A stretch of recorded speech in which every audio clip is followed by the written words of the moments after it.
Hello and welcome to another quick tip post-processing tutorial. We'll be again working on this photo which I shot in Nuremberg, and yeah, if you've seen the last video you know how I created this nice transitional vignette here in the sky. But yeah, once I had just uploaded the video, I looked again at the photo and I realized a big post-processing mistake I'd made, and yeah, I didn't catch it sooner. So sometimes you really need to have a picture sit for a while, look at it, and then you realize all the flaws you still have in it. And yeah, I want to make this quick video to tell you about this mistake so you don't make this one. So as I said, the vignette in the sky is very subtle and soft, and it helps to lead the viewer in and also makes the sky more interesting.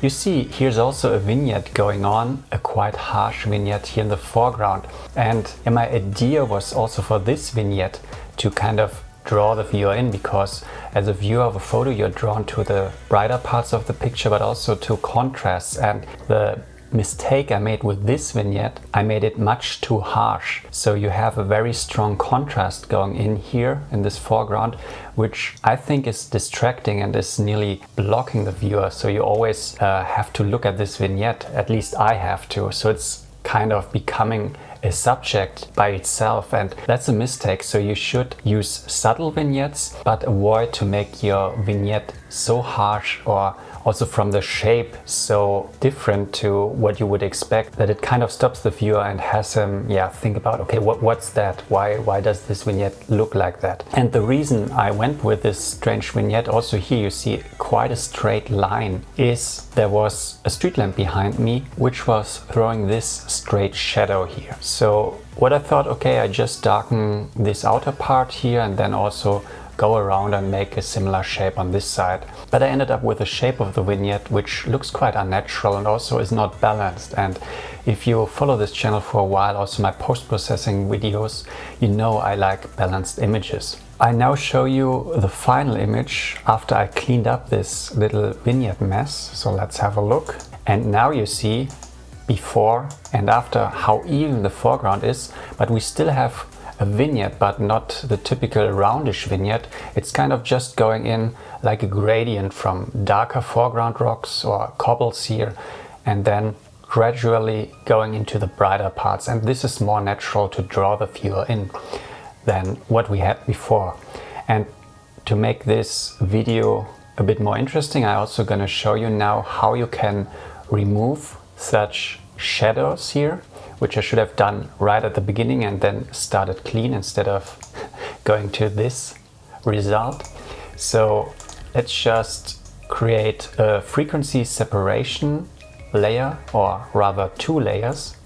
So that's becoming the low frequency. And I've done this in other tutorials, sometimes to remove lens flares or to remove chromatic aberration. So I'm gonna link a few other videos where I use frequency separation below. So yeah, if you're interested, just check it out. But here's yet another technique where it's helpful to first do the frequency separation. Now, as a first step here for this frequency separation, as usual, I have to decide how much I want to blur the low layer here. So I select the low layer, go in at 100%, and as I've told you in the other frequency separation videos, the amount of the blur, which I do via the Gaussian blur filter here, depends on what features you want to work on. So here I would rather go with a little higher radius to just leave the shadow or the darkening active inside of this layer. So let's go and try maybe 20 pixels. If I had smaller features which I want to separate, I'd go with a lower radius. But yeah, we're just gonna try this 19 pixels here. Now we zoom out and yeah, you see here we have the rough shape. And yeah, I might have even gone a little more with the blurring. So let's go in again and do maybe 30 pixels. Press OK. And now as a next step, I go activate the high layer, go to image, apply image. And here we now have to select the low layer. Very important, set this here to invert. As a blending mode, we're gonna select add, and then the opacity we leave at 100 and the scale set to 2. And those settings are always the same if you have 16-bit images, which you should have. If you have an 8-bit image, those will be a bit different. And I don't have those values for you, but you can look them up. There are a few other tutorials. But for 16-bit images, you have those values. Press OK, and as a final step, you switch to the linear light blending mode. And now you see before and after. You don't see any difference. By separating those layers, I am a little bit more flexible when I now work here on removing the shadow. If I had this on one layer, I could also achieve it by clever use of curves or maybe even dodge and burn. But often what you do, if you brighten certain parts of the image, you also brighten the details, and then the details also look different. So that's not always ideal, which is why I like to first do the separation, and now above the low layer, I just create an empty layer. I select here this clone stamp, say I want to sample current, and below, and now I start maybe with 50%, and you see here, if we zoom in, there are a bit of the features, so I will be a bit careful and try to match this up a bit, but I don't have to be 100%, so I just draw those rough cobbles in here, and I should even go just with 20%.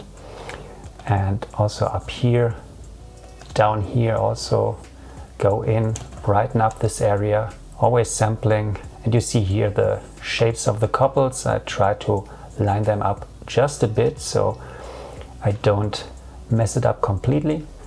And let's go down here, and I even can make a bigger sample area. Let's just draw this. You see I'm just going with 20% now, so just brightening things up a bit. Also down here, let's bring this in. And now if we zoom out a bit, this also helps. You see, maybe I went a bit too far here, so let's just also put a mask and with like 20% brush, remove it a bit. And what we can now also do, activate the high layer and just see what we did before and after. So if we zoom in now, you see that the fine details didn't change. I just brightened up the shadow, and I even went a bit too far, so I can reduce the opacity a bit. So you see how easy it is to remove such a shadow. So yeah, this looks quite nice. I can also go up in here, and maybe even you don't always need to clone. You could also now do dodge and burn, but the nice thing is you just will do this dodge and burn on the low frequency layer. So I set a layer here, soft light, use like a 10% white brush and just brighten this up. So that's another way you can do it, and even reduce the opacity. Also, you see up here we have a slight lens flare. So this lens is actually very good at avoiding lens flares, but you still have something going on here. So I just gonna go ahead and clean this up too. So I again select this layer on which I was drawing and sampling. Just sample an area from here, maybe go with like 20% and just draw over this area. Then I do a little dodge and burn. So it's always good to do a little combination. Control-Shift-F brings up the fade dialog so I can adjust this. Let's go in a little closer here, sample a bit. So here we have some lens flare going on. Take a little bit from here. What we can also do, since I'm working on the low frequency layer, I can just go in and, sorry, I need another layer.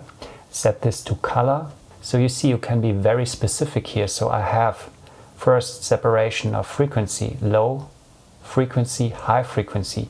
Then I can put a layer where I just do cloning and stamping on the low layer.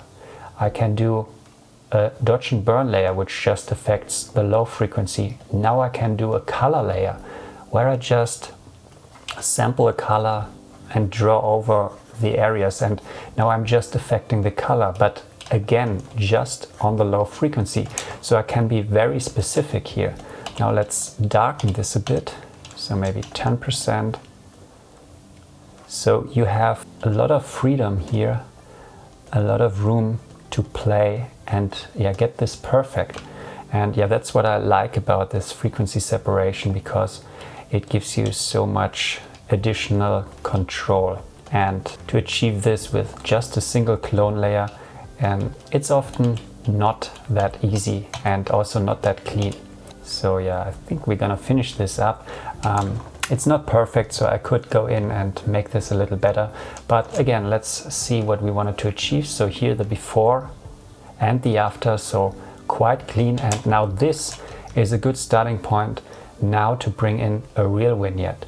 So kind of going from a darker foreground to a brighter background. So this you can now just do, put a curves layer, and now you darken it. You grab a gradient, and now you go from 100% black down into the foreground, and now you have a much better vignette, which is much more natural. You could even this out a bit, because here on the side it's even getting a bit too dark, so maybe go with something like that. But yeah, let's see the before and the after. That's the way I should have done the vignette here, and this is much better than what I had before. So this here, this distracting vignette, and here the final one, which is just a smooth gradual transition into the image. Yeah, so I hope you liked this little video again, learned a few things, and yeah, if you liked the video, just leave a thumbs up, also subscribe for more of those. And yeah, I think next video will finally be the review of the lens I was using here. So some of you already guessed what this lens is. And yeah, I think the next video I'm gonna reveal it and also talk about the sharpness and some of the other features and compare it against the typical wide angle lens I use, which is the one from Canon. So yeah, I hope this will also gonna be interesting for some of you. Till then, see you.